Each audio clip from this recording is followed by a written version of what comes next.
অরুণাচল প্রদেশের তাওয়াং ভ্রমণের শেষ দিনে আমরা প্রথম ঘুরে দেখেছিলাম এই উচ্ছল পাহাড়ি ঝর্ণাটি, যার প্রকৃত নাম জাং ফলস, যার নুরানাং জলপ্রপাত নামেও পরিচিত। আর এই নামকরণের পেছনে একটি ঐতিহাসিক কাহিনীও জড়িয়ে রয়েছে। 1962 সালে চীন ও ভারত যুদ্ধের সময় এখানকার স্থানীয় মোম্পা সংস্কৃতির নুরা নামের একটি মেয়ে মহাবীর চক্র পুরস্কারপ্রাপ্ত রাইফেলম্যান যশবন্ত সিং রাওয়াতকে যুদ্ধে সর্বতোভাবে সাহায্য করেছিলেন। পরে অবশ্য তিনি চীনা সেনাবাহিনীর হাতে বন্দী হন।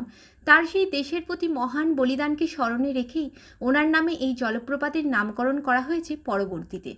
আর এই জলপ্রপাতটি কেবলমাত্র একটি প্রাকৃতিক বিস্ময় নয়, বরং 1962 সালে চীন ও ভারত যুদ্ধের ঘটনাসহ এই অঞ্চলের ইতিহাসের প্রতীকও।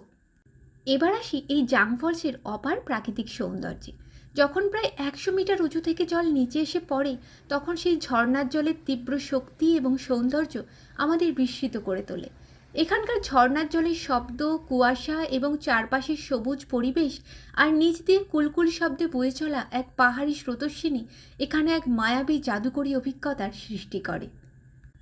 আর যদি এখানে আপনারা বিকেল 3টে থেকে 4টের মধ্যে আসেন, তাহলে হয়তো রামধনুর দেখাও পেয়ে যাবেন।